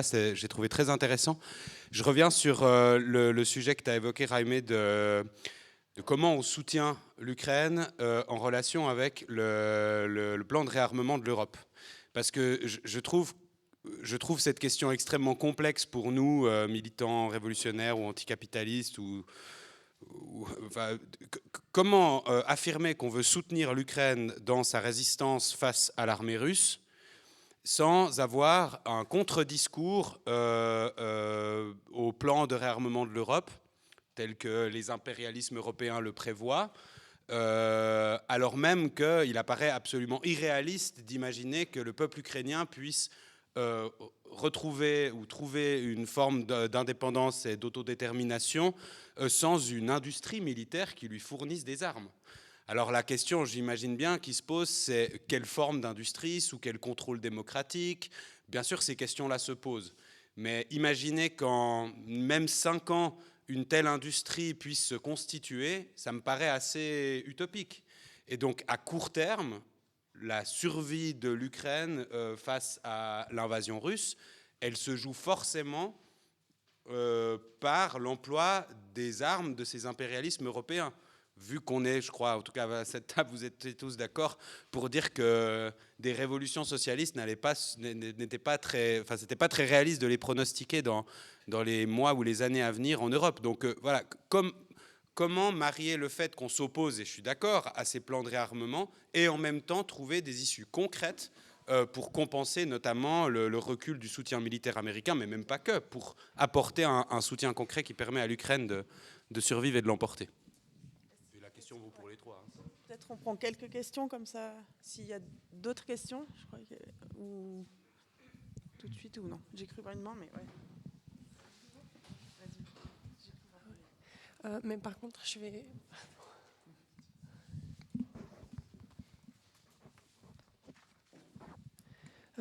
merci beaucoup à vous trois pour vos interventions et puis toi pour la modération. Moi, j'ai quelques questions. Peut-être certaines sont un peu font preuve d'un manque d'éducation. Mais la première, en fait, c'est par rapport à ton intervention, Benjamin. Parce que moi, j'ai trouvé assez frappante cet encadrement que toi, tu as aussi fait, Jeanne, par cette citation de Rosa Luxembourg, et puis toute cette discussion comme quoi on serait dans une situation d'accumulation de capital et de réarmement assez inédite. Et puis Rosa Luxembourg, on sait quand même dans quel contexte historique ça s'inscrit. Il y a la Première Guerre mondiale, voilà. Et du coup, je voulais savoir, est-ce que c'est une parallèle historique simpliste ou est-ce qu'on est vraiment à l'aube d'une nouvelle et puis on le voit, il y a des guerres un peu partout. Comment contextualiser ça? Après, j'avais une question par rapport à ce que toi, Jaime, t'as dit. Parce qu'en fait, je me demandais quand même... je trouvais très intéressant comment tu as mis en relation toute cette... les conflictualités qu'il peut y avoir entre les différents intérêts, mais en fait, il y a aussi, il me semble, des puissances, je les appelle entrepreneuriales, mais en gros, les grandes entreprises qui finalement font des affaires avec tout le monde, et puis ça rejoint en fait aussi un peu ton intervention, Joe, mais quand on regarde les entreprises d'armement, les entreprises financières, ils se font du business avec tout le monde, tous les camps, et d'ailleurs la Suisse en tant que pays aussi. Et puis, comment situer ces entités dans ces conflictualités-là? Et bon, après, il y avait une question que Pierre a déjà posée, donc je vais pas la poser. Et puis, j'ai une question qui peut-être est vraiment bête, mais elle est pour toi, Joe. Mais tu avais dit que tu étais assez critique des sanctions qui étaient en place contre la Syrie. Et si je me trompe pas, ces sanctions étaient motivées par la politique d'Assad, qui était une politique tout à fait horrible. Et puis, en fait, j'aimerais bien que tu élabores là-dessus. Et puis, si tu pourrais expliquer en quoi condamner des sanctions contre la Syrie, c'est une position qui ne délégitime pas en même temps les revendications du mouvement BDS. Ok, on commence avec ça. Alors, est-ce qu'il y en a un de vous trois qui veut commencer? Non? Pardon? Non, je sais pas déjà pas mal de questions. Oui, c'est ça. Donc, qui veut commencer, Jaime? Non, sur la question de l'Ukraine, je vais parler à titre personnel sur cela. Non, c'est que je crois que nous ne sommes personne pour dire à un peuple qu'il ne résiste pas une invasion. Donc, si le peuple ukrainien a décidé de résister l'invasion de la Russie, il a le droit d'avoir un soutien des autres peuples et il a le droit aussi de demander l'envoi d'armes pour sa résistance. Non? Mais cela ne veut pas dire que nous soutenions les pays qui lui envoient des armes. C'est ça. Alors, si on voit que justement les gouvernements occidentaux qui envoient des armes à l'Ukraine ne le font pas pour des valeurs moraux, des droits du peuple, d'autodétermination, mais seulement pour la géopolitique, justement, pour intérêt. Parce que le problème dans l'Ukraine, c'est qu'il y a au moins 3 dimensions. Il y a la dimension de résistance à la Russie, il y a une dimension d'intervention impérialiste occidentale, et il y a eu aussi une partie de guerre civile qui existait avec le soutien de la Russie dans le Donbass. Non? Il y a ces 3 dimensions. Nous soutenons la dimension de la résistance du peuple ukrainien. Donc, je crois que nous ne devons pas nous opposer pour qu'il crée une industrie d'armement et pour qu'il demande le soutien d'autres pays. Mais nous ne pouvons pas soutenir un plan de réarmement qui, en fait, a comme objectif une stratégie offensive du point de vue militaire et même nucléaire. Parce qu'on voit même que la Pologne veut compter avec armement nucléaire. On voit que la France est prête à utiliser son armement nucléaire pour cette stratégie de réarmement. Et aussi, j'insiste que justement, ce plan de réarmement a aussi autre objectif qui est justement devenir une grande puissance mondiale du point de vue militaire par rapport à l'Afrique surtout. Donc, toutes ces raisons nous obligent à être contre ce plan de réarmement, mais ne pas oublier qu'il y a un peuple qui résiste, qu'on doit le soutenir pour chercher au plus tôt une paix juste et durable. Parce que je ne crois pas qu'on puisse confier à une victoire militaire, avec la Russie. Il faut lui aider à avoir une victoire politique ou au moins à avoir une paix que le peuple ukrainien accepte comme juste, mais cela, il faudra le faire avec la solidarité internationale. Et je répète, soutenir les secteurs de gauche dans cette résistance en Ukraine qui, par exemple, ont dénoncé l'accord entre Trump et Zelensky sur les minéraux, non, sur les terres rares. Donc, je crois que c'est compatible, il faut le faire. Disons, la contradiction qu'on peut voir, c'est pour ceux qui ne veulent pas soutenir la résistance du peuple ukrainien ou qui veulent seulement défendre les intérêts des puissances impérialistes. Donc, voilà. Benjamin, du coup, il y avait la question sur est-ce qu'on est à la veille d'une troisième guerre mondiale, en gros, et puis peut-être les entreprises multinationales aussi. Oui, juste avant ça aussi, un dernier mot sur cette idée de keynésianisme militaire. Il y a aussi un problème avec les dynamiques de militarisation, c'est que potentiellement ça entraîne des dynamiques illimitées, insatiables, dans le sens où une fois quand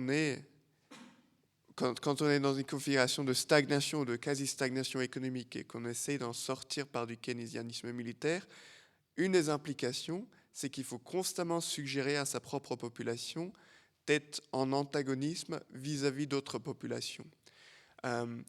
Et là, on entre dans une dynamique qui peut être assez dangereuse parce que ça déclenche une dynamique de clivage entre les populations qui, elle, ne connaît pas vraiment d'autres limites que la volonté de réarmer. Donc là, il y a aussi, au-delà de l'aspect économique et de l'aspect de politique internationale, un effet idéologique auquel il faut être assez attentif et vis-à-vis duquel il faut être vigilant. Ensuite, on cherche des bonnes nouvelles. Moi, je trouve qu'il y a quand même une bonne nouvelle dans la situation, c'est que si la situation n'est pas bonne, la bonne nouvelle dans la mauvaise situation, c'est que je trouve que l'approche marxiste fonctionne quand même bien pour comprendre ce qui se passe. Donc, on a au moins ça. Non, mais parce que précisément, les dynamiques conflictuelles de plus en plus importantes aujourd'hui, on peut très aisément les expliquer à partir de la dynamique d'accumulation du capital.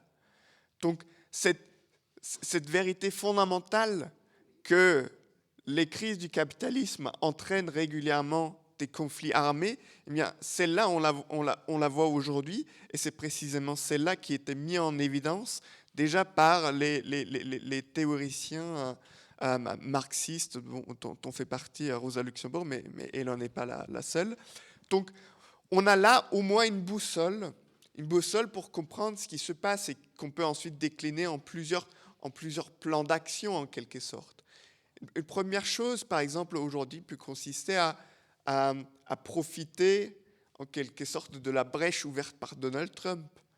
Aujourd'hui, il est extrêmement difficile de prétendre que la mondialisation apporte la paix, que le libre-échange pacifie les relations entre les pays.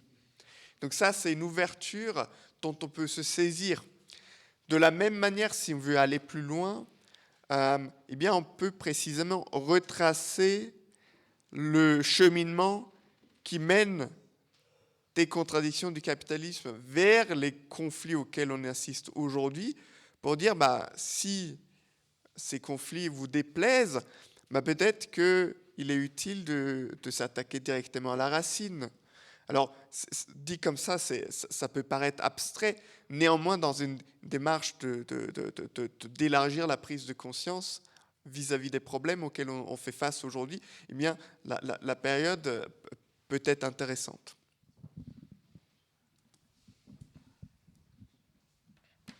Ouais, merci beaucoup pour vos questions. Et c'est des vrais questionnements qui sont, je pense, importants d'essayer d'apporter des réponses. Je ne prétends pas les avoir, mais je vais essayer d'ajouter 2-3 trucs par rapport aux camarades. Ce qu'ils ont dit. Déjà, sur la question ukrainienne, je pense que c'est absolument fondamental tout d'abord de réaffirmer notre soutien à l'autodétermination du peuple ukrainien et à son droit à la résistance. Son droit à la résistance qui est en partie soutenu, mais qui aujourd'hui, on peut voir, et c'est tout le problème avec une partie des campistes qui aujourd'hui ne savent plus nous expliquer comment ça se fait que Trump pousse les Ukrainiens à aller négocier en perdant avec Poutine, parce qu'il nous avait expliqué que c'était un conflit inter-impérialiste et autres, et dès lors, l'agentivité des Ukrainiens et Ukrainiennes était niée. Et ça, je pense, c'est important de le réaffirmer. De même que ce droit à la résistance, si on le soutient pour les Ukrainiens et Ukrainiennes, il est international. Et il passe aussi par les Palestiniens et Palestiniennes. Et très souvent, ce droit, il est nié.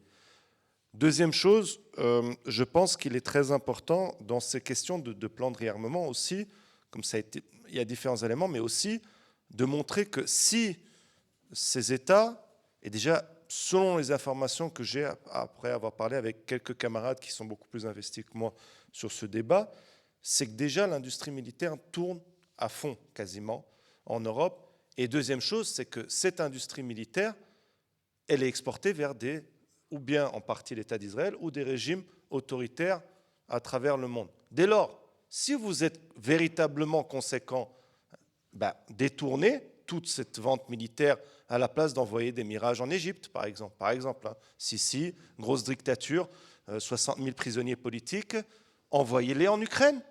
Envoyez l'armement en Ukraine.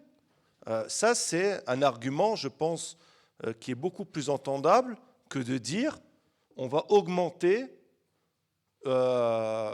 notre budget militaire, sachant que cela ne va pas aider les Ukrainiens et Ukrainiennes, parce qu'on le sait très clairement, mais pour d'autres ventes. Deuxième argument aussi, donc ça, je pense véritablement, c'est de réorienter, et si véritablement vous êtes conséquent. Et puis en plus, si vous êtes encore plus conséquent, vous allez en plus exporter de l'armement aux Palestiniens. Donc voilà, si vous voulez augmenter dans ce cadre-là, voilà. Mais il faut montrer leurs contradictions.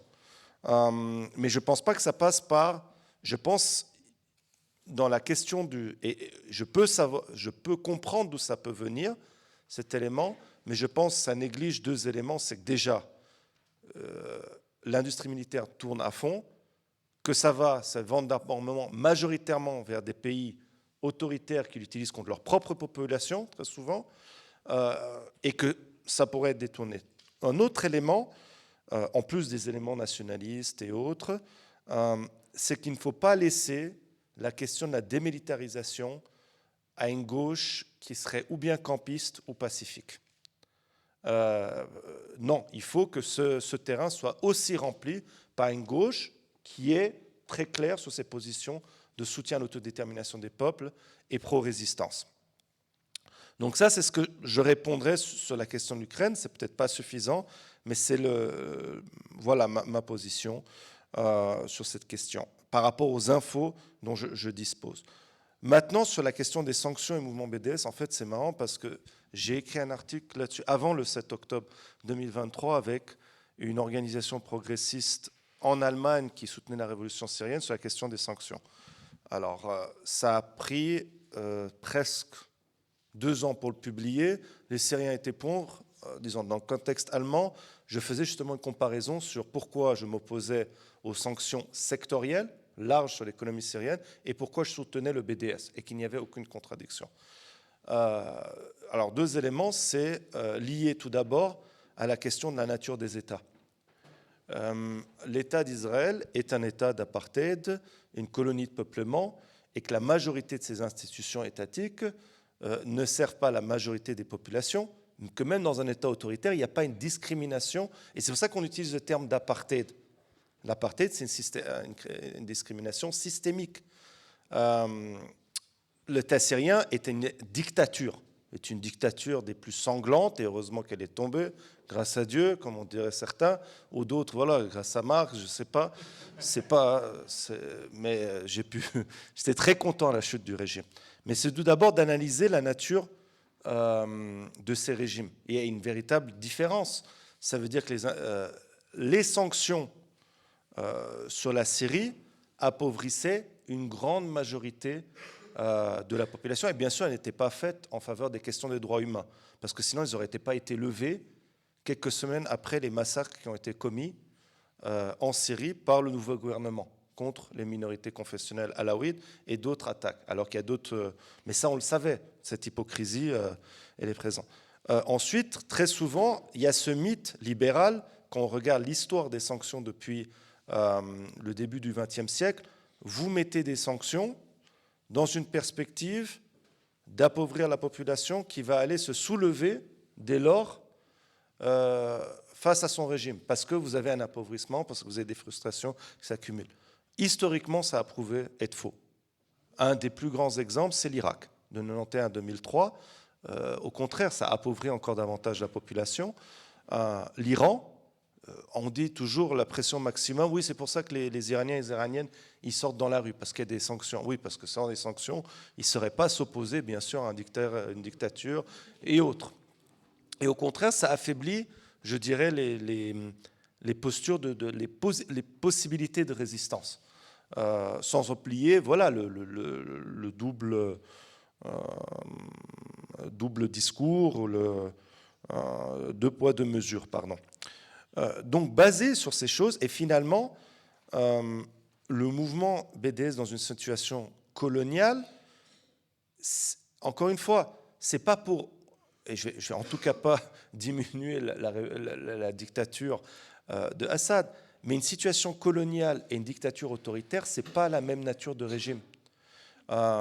Et ça, c'est quelque chose de fondamental dans la perception des sanctions. Et donc, le mouvement, en plus, vient des populations opprimées de Palestine face à un régime colonial, s'appuyant sur l'expérience de l'Afrique du Sud et s'appuyant sur les alliés antisionistes à l'intérieur de l'État d'Israël.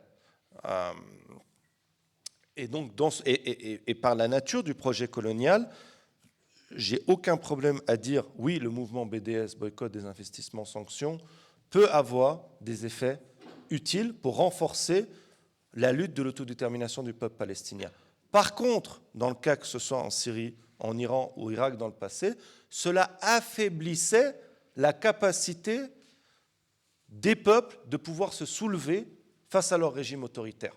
Parce qu'appauvrissement, c'est sans parler le fait que très souvent, les élites de ces pouvoirs bénéficient très souvent des sanctions pour encourager des formes de capitalisme de copinage, des réseaux informels économiques et autres. D'ailleurs, en Iran, les Pasdaran, les gardiens de la révolution, qui est maintenant le véritable pouvoir en Iran, a été renforcé par ces sanctions, tout en affaiblissement. Donc, on voit qu'il n'y a aucune contradiction de dire on s'oppose, et ce n'est pas se dire on s'oppose aux sanctions qu'ont des individus et des institutions militaires qui ont du sang sur les mains. Ça, je suis totalement en faveur. Mais les sanctions, que ce soit en Irak, Syrie et Iran, encore une fois, sur la population, sur l'économie, sur la santé et autres, ce qui n'est pas la même chose. Donc, j'espère que j'ai pu répondre à ta question. Et pourquoi, pour moi, il n'y a aucun problème de contradiction, au contraire. Est-ce que vous avez d'autres questions? Et je vais donner la parole à Raimi pour ajouter quelque chose, et après je... Non, j'ai oublié la mention à l'OTAN, qui est important, parce que malgré les critiques de Trump à l'Union européenne, c'est clair que l'OTAN va continuer. Il y a seulement le but de Trump de faire plus de dépenses de la part de l'Union européenne, non?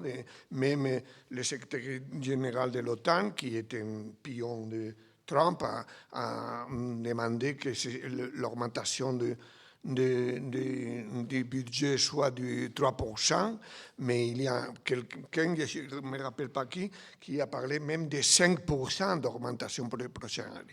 Mais j'insiste sur j'ai oublié de parler de l'OTAN, et justement, c'est un facteur de poids dans la dénonciation du plan de réarmement, parce que l'OTAN a une stratégie, disons, de plus en plus globale, non? Donc, ce n'est pas l'argument qu'il faut discuter. J'ai écrit dans un article sur cela, c'est la question de la menace de la Russie, mais c'est clair que dans ce cadre, ni l'analogie de 1914, ni l'analogie de 1938 valent pour cette situation. La Russie est un impérialisme secondaire, donc qu'il a une politique expansionniste dans sa région et dans son projet nationaliste grand russe. Donc, ce n'est pas, c'est un alibi pour ce discours de réarmement.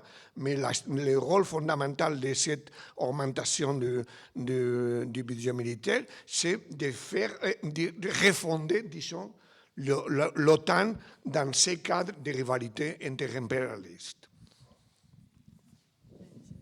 Attends, il y avait d'abord ta voisine.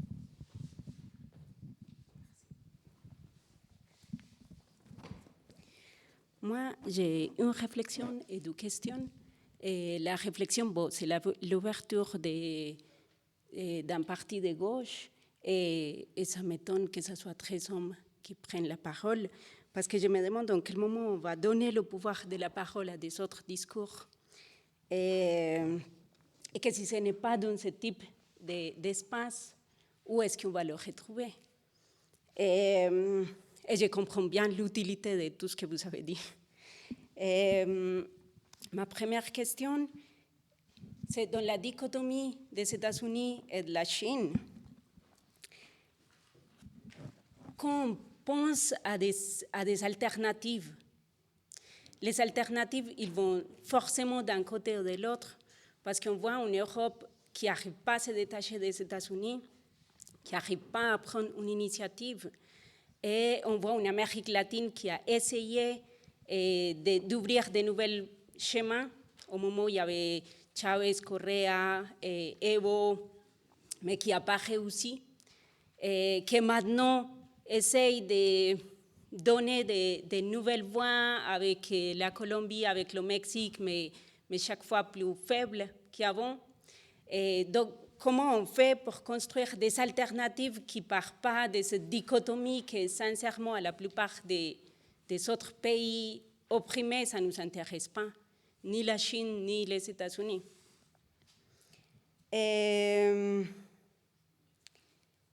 Et la deuxième question, c'est lié un peu aussi à l'intervention juste d'avant, où il y avait quelqu'un qui disait « Ah, mais on est d'accord, en tout cas avec les gens qui sont dans je ne sais pas, podium, qu'il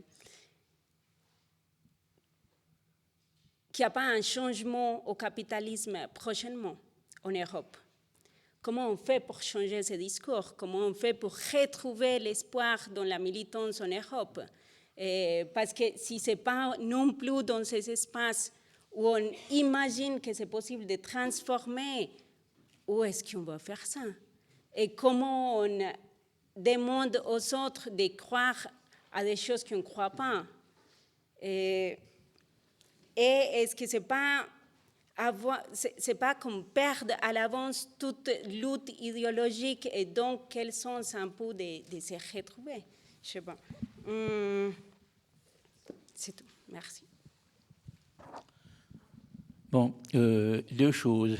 La première, je ne vais pas parler de l'État d'à côté, je vais parler de celui dans lequel on vit. D'abord, on a parlé du militarisme. Petit détail intéressant à connaître, il y a une augmentation faramineuse du budget militaire de l'armée suisse. il y a de facto, mais ça ne date pas d'aujourd'hui, une collaboration entre la Suisse et puis l'OTAN. Il y a aussi une collaboration avec l'État d'Israël, qui a fourgué à l'armée suisse des drones qui ne fonctionnent pas. Donc c'est une escroquerie en plus.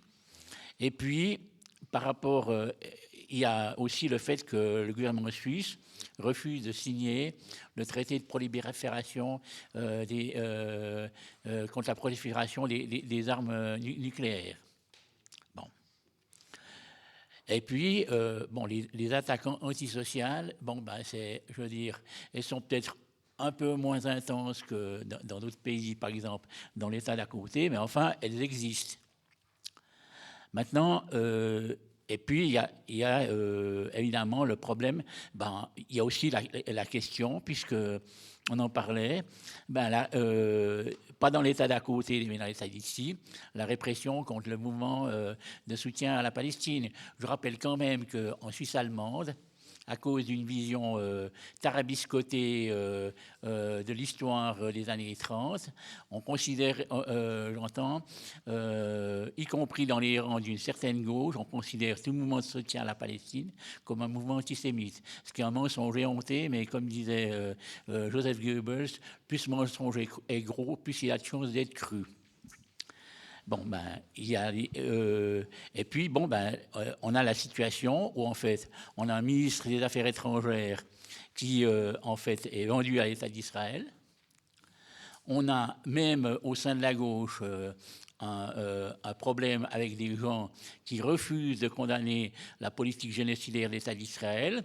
Il y a une de mes connaissances qui est membre du Parti socialiste suisse qui écrivait récemment dans le journal Le Courrier qu'il avait fallu batailler au dernier congrès pour faire venir Francesca Albanese, la rapporteuse de l'ONU sur la question de la Palestine, parce qu'effectivement, Francesca Albanese dit franchement ce qui se passe, c'est-à-dire que c'est un génocide et qu'elle met directement en cause la politique du gouvernement israélien.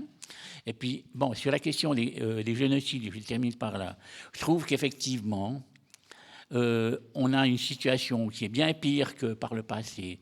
Par le passé, quand il y avait des génocides, que ce soit celui des Amérindiens en Amérique du Nord, celui des RRO et des Namas en Namibie, et les Juifs européens, pour l'essentiel, on le savait après. La petite différence qui a de grandes conséquences, et à mon avis, elle n'est pas du tout positive, c'est que le génocide en cours en Palestine, on le voit maintenant, chaque jour, sur notre télé.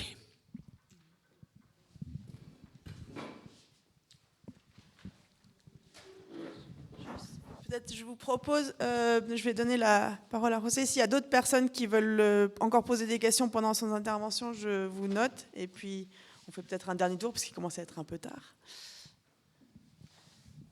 Même très tard, donc je vais être très bref.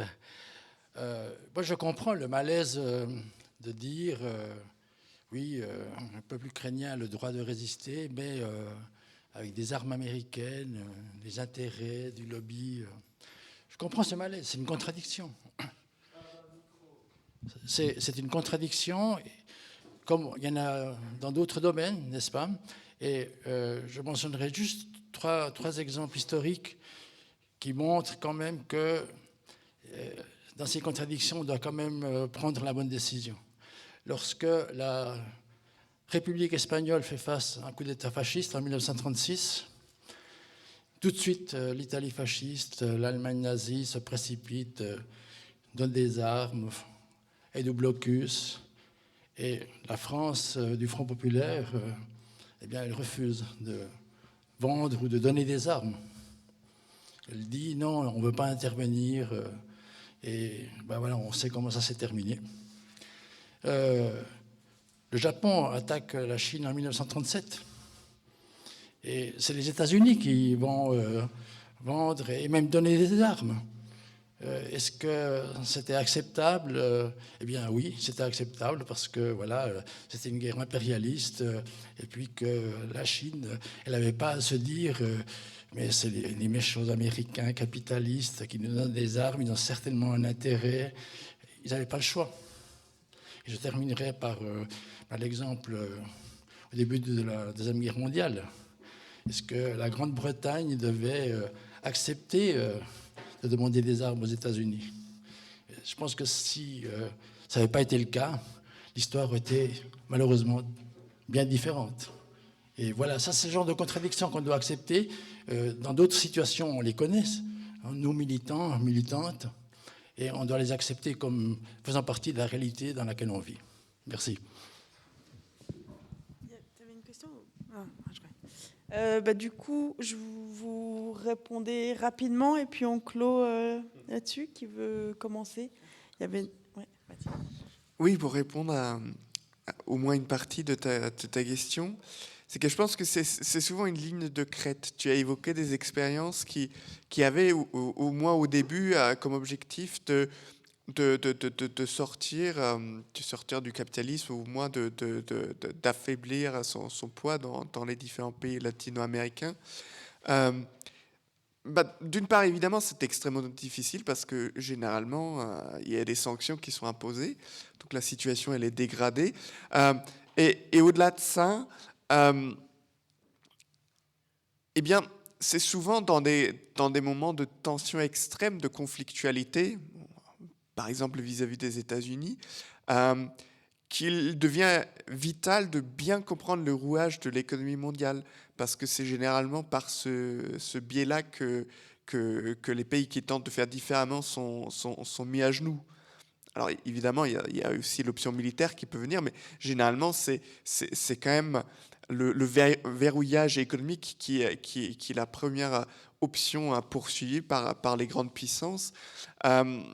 Donc là, je te donne pas une réponse toute faite, mais c'est peut-être là une bonne raison d'étudier de très près le fonctionnement de l'économie mondiale. Parce que c'est là qu'on peut trouver des ouvertures et des options. Et si on ne les connaît pas, effectivement, on a des grandes chances d'être condamné d'avance. Comme vous voulez, hein ? Non ? Conclusion. No, es que, vamos, si he entendido bien a la compañera, je parle français. Si j'ai bien compris la camarade, elle demandait un peu de comment reconstruire une alternative, non, dans ce sens.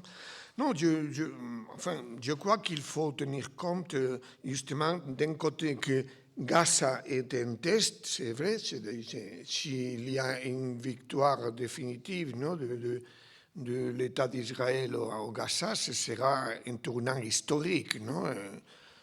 Donc l'extrême droite réactionnaire connaîtra des progrès énormes. Et bon, c'est pourquoi c'est la clé de la situation mondiale, disons. Ça, c'est vrai, non?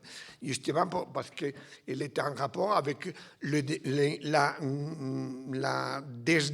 dédémocratisation en Occident, non? C'est clair, non? Et la perte de liberté démocratique basique dans les pays centraux, non? Les États-Unis, l'Allemagne, la France, centraux du Nord, non? Parce que dans notre région, ce sera un contexte différent. Hein? Mais de l'autre côté, je crois que la bataille fondamentale se situe surtout du point de vue des droits sociaux, disons. Non? C'est que si je parle de l'expérience dans le cadre de l'État espagnol, les mobilisations fondamentales. Bon, bien sûr, après la grande barre des mouvements féministes à l'échelle internationale, il ne faut pas l'oublier, ce sont les mouvements sur la santé, sur l'éducation et sur le logement. Donc, ce sont trois axes. Donc, le problème, c'est ça, c'est avec nos faibles forces, comment on combine, non? C'est pourquoi j'ai parlé avant, parler d'une stratégie intersectionnelle est très facile, non? Mais la mettre en pratique est plus difficile. Mais en tout cas, je crois que notre défi est celui-ci, non? De savoir combiner les luttes démocratiques, non, les luttes féministes, les luttes écologistes, les luttes sociales, et dans ce contexte de nouvelles austérités, disons, à l'échelle générale, les services sociaux, les services publics, la lutte du public contre le privé est fondamentale. Tout cela lié avec les réponses aux catastrophes qui vont continuer. C'est que dans le cas de l'État espagnol, on a vécu la catastrophe de la Dana au Pays Valencien, d'où je suis né. Et là, on a vu deux discours après la Dana, non? Les discours du secteur populaire, et des solidarités, des pratiques de solidarité en marche au début de l'État même, non? Et après, l'explication écosociale de cette catastrophe. La dimension écologique n'était pas évitable, mais la sociale, oui. Donc, je crois que notre bataille doit être aussi à savoir répondre aux différentes catastrophes qui seront écosociales dans le prochain avenir. C'est la seule chose que je peux dire à partir de l'expérience dans le cas au moins de l'État espagnol. Non, en continuation avec Jaime, il y a quand même, disons, si on a été un peu... je pense qu'il s'agit de faire une analyse de la situation, c'est d'avoir gardé les pieds sur terre et avoir les têtes dans les nuages pour regarder notre horizon.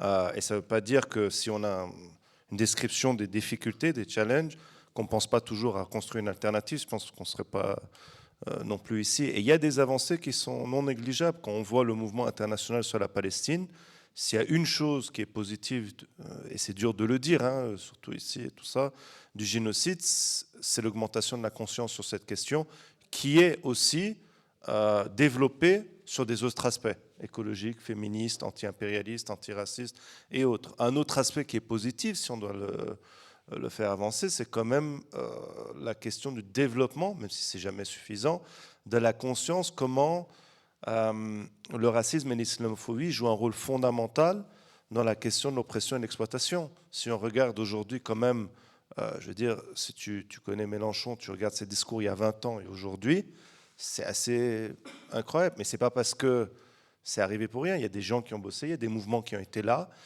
Et là, je vais faire aussi le lien. Alors bien sûr, il faut comprendre le monde dans lequel on vit. Mais il n'y a pas meilleure élévation de la conscience que les luttes.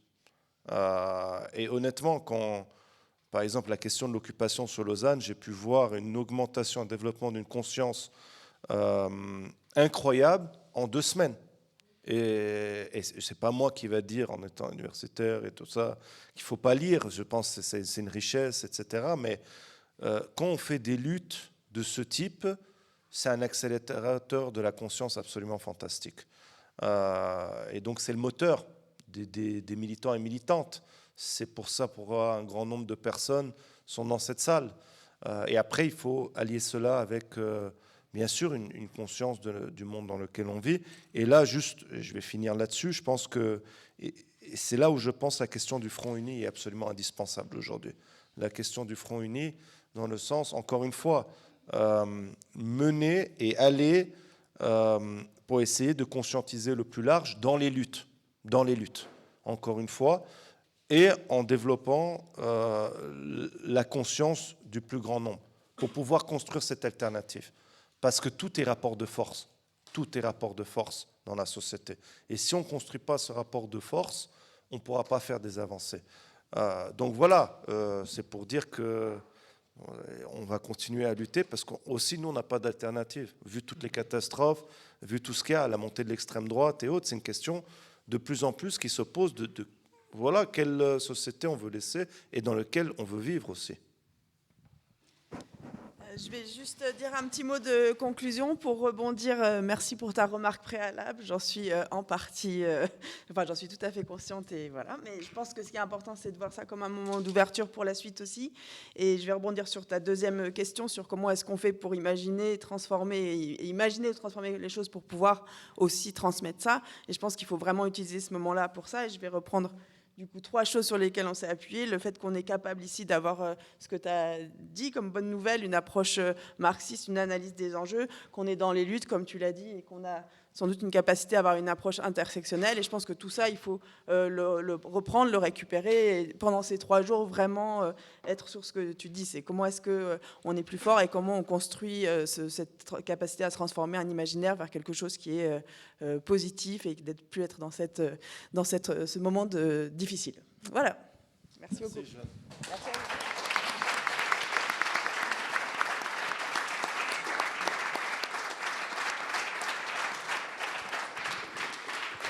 Et merci à tous les 3. Vous n'avez pas remarqué.